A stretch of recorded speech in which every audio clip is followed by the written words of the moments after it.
Eu nunca fiz, enquanto ministro, eu nunca falei em público os cenários que a gente trabalhava. 180 mil era o cenário que eu dizia ao presidente que, se ele continuasse com aquele negacionismo e se a população não tivesse liderança, era o nosso pior cenário. E nós tínhamos que enfrentar isso unidos, que o nosso inimigo, o nosso adversário era o vírus, era o coronavírus. E que, se nós fizéssemos o dever de casa, nós comprávamos naquela época máscaras, capotes, respiradores, ventiladores, nós estávamos pedindo para parar para podermos ter o arsenal mínimo. Mas que, se nós, no decorrer do semestre, fizéssemos o dever, testássemos, inclusive disparamos as compras de testes, eles deixaram os testes no almoxarifado, com certeza nós poderíamos ter abaixo de 3 dígitos, que era a nossa meta. Os 180 era contra aquilo que nós tínhamos que lutar. E eu expliquei para ele com explicações bem básicas, inclusive algumas até assim: olha, o vírus é um bichinho que entra pelo nariz e que tem que tomar cuidado, que passa da mão de um para o outro, mas nem isso foi suficiente para que ele entendesse que aquele caminho, aquele negacionismo, aquela coisa de vamos fazer tratamento com cloroquina, que estavam vendendo para ele como uma verdade científica, aquilo era uma falácia que iria custar muito caro para a vida dos brasileiros, mas infelizmente ele preferiu dar ouvidos àqueles que faziam os prognósticos que ele queria escutar. Lastimável, eu fico muito triste do pior cenário que eu mostrei para o Brasil, mostrei por estado, mostrei por cidade, mostrei por semana epidemiológica, que nós chegaríamos no final do ano. Se deixássemos daquele jeito, esse seria o desfecho. E, infelizmente, eu fico muito triste de saber que no dia de hoje o desfecho que eu mostrei para ele, entreguei por escrito, tenha se concretizado. É responsabilidade dele. São 3 eixos. Um eixo da prevenção. É preciso lavar as mãos, é preciso usar álcool gel, é preciso manter distância, é preciso usar máscara, é preciso fazer a prevenção. O Rio de Janeiro hoje está passando por desassistência.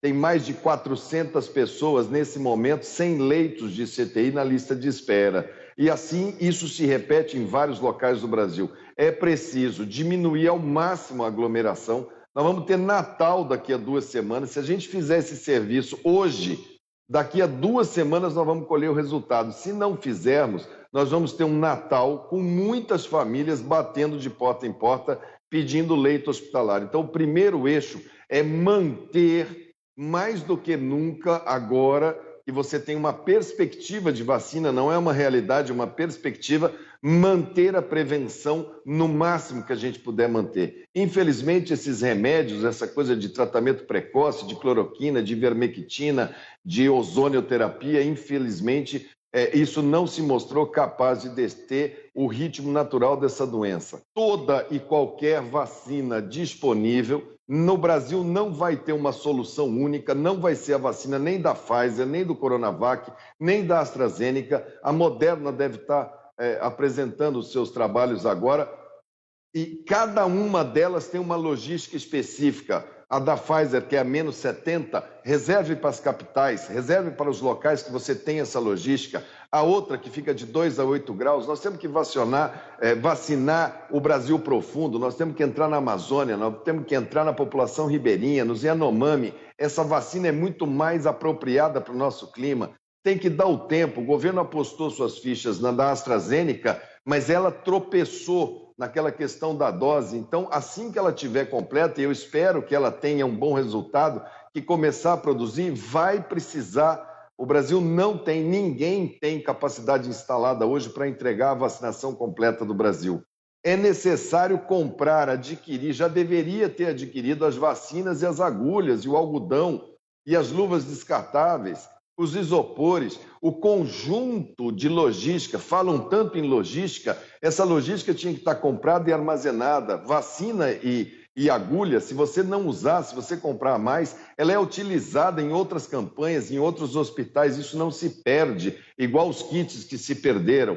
É necessário agora, mais do que nunca, um esforço suprapartidário, suprapolítico.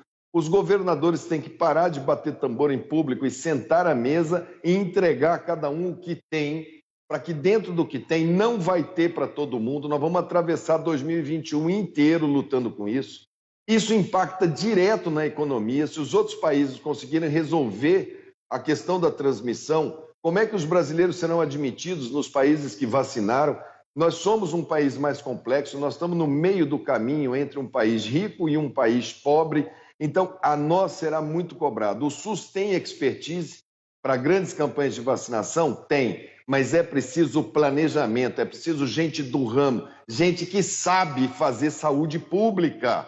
Não dá mais para improvisar, não dá mais para empurrar com a barriga. Chega, basta, já deu o que tinha que dar. Agora deixe os técnicos apresentarem e vamos na linha técnica, o que eu sempre falei, foco, disciplina e ciência para sair disso. Todo mundo quer sua vida de volta.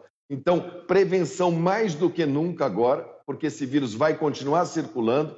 Ali na frente, se a gente entrar em abril e maio com vírus circulando, que é a sazonalidade, aí nós vamos ter a segunda onda. Aí nós vamos ver um grandíssimo número de casos. Agora a gente está numa janela que, em tese, é mais favorável para nós do que para o vírus. O presidente, naquele momento, passou e retirou o Ministério da Saúde. O Ministério da Saúde se anulou, a ponto de querer, inclusive, não publicar nem os números. Teve que tomar uma ordem do Supremo para publicar os números para que a população pudesse saber o que estava acontecendo.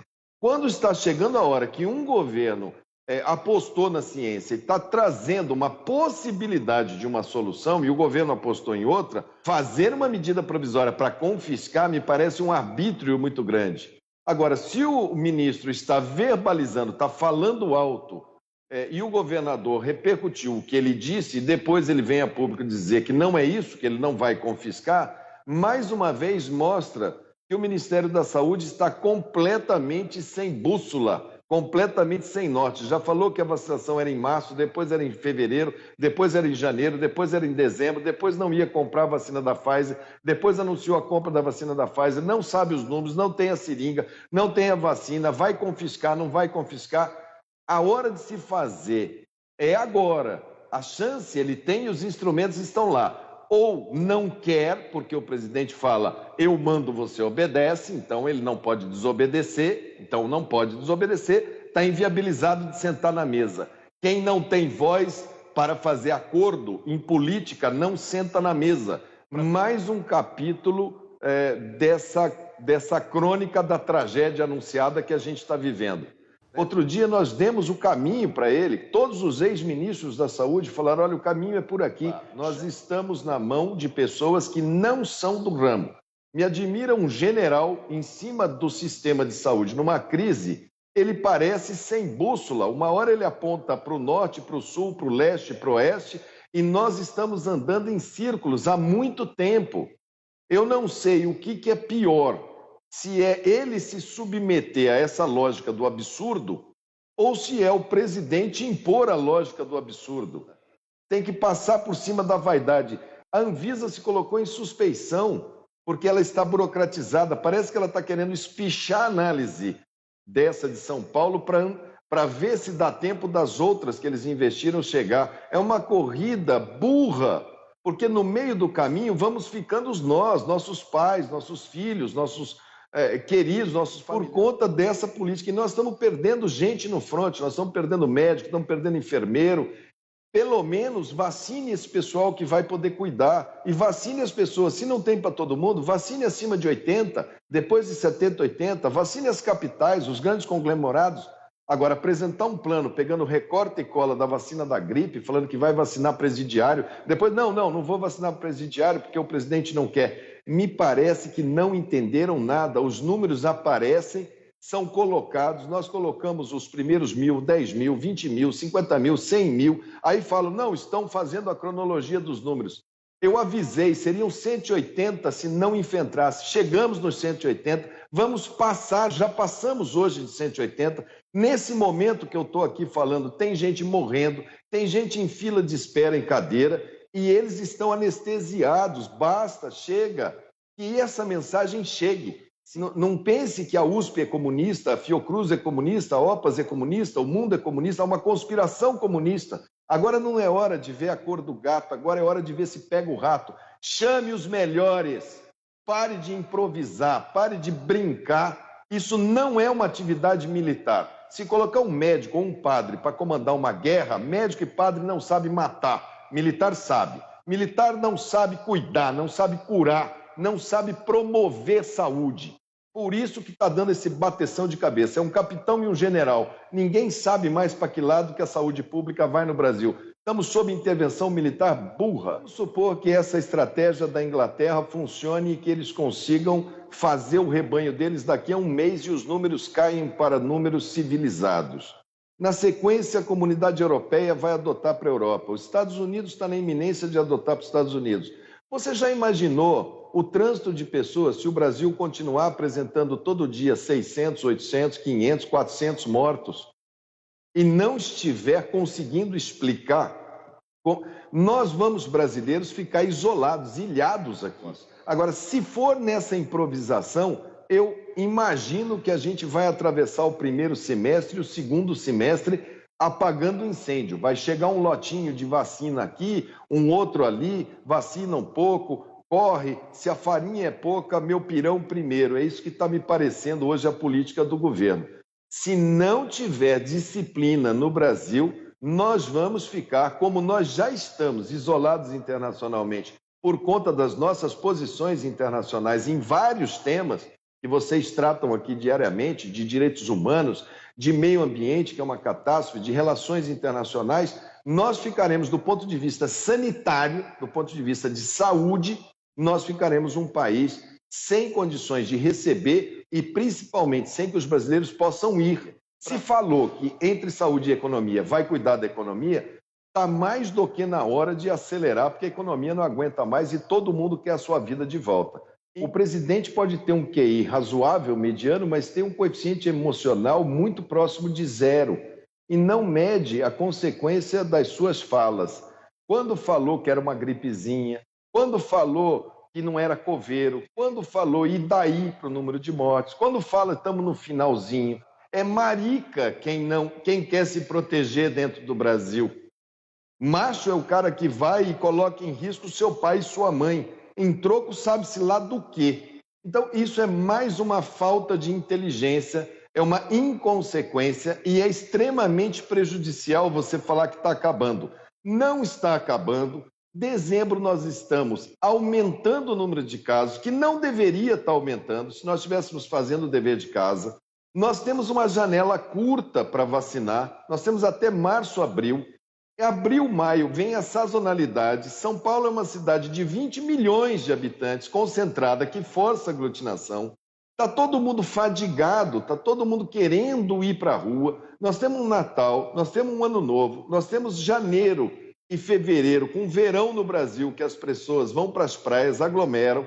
Nós temos um carnaval que embora não vá ter um carnaval oficial dos governos, mas com esse tipo de fala é capaz do presidente se fantasiar e pular carnaval na esplanada para incentivar a cultura popular. Então a gente tem grandes obstáculos pela frente. Esse tipo de fala, esse tipo de comportamento, desde o início, eu muito tentei explicar com muita paciência a ele individualmente, ao conjunto de ministros, ao ministro da Economia. Calma, não se precipite. Trabalhe junto com a saúde, a porta de saúde para a crise da economia é a saúde, é um falso dilema você achar. Estamos numa dívida absurda e um presidente que ainda permanece preso a um resultado do absurdo, da lógica do absurdo que a gente está colhendo hoje.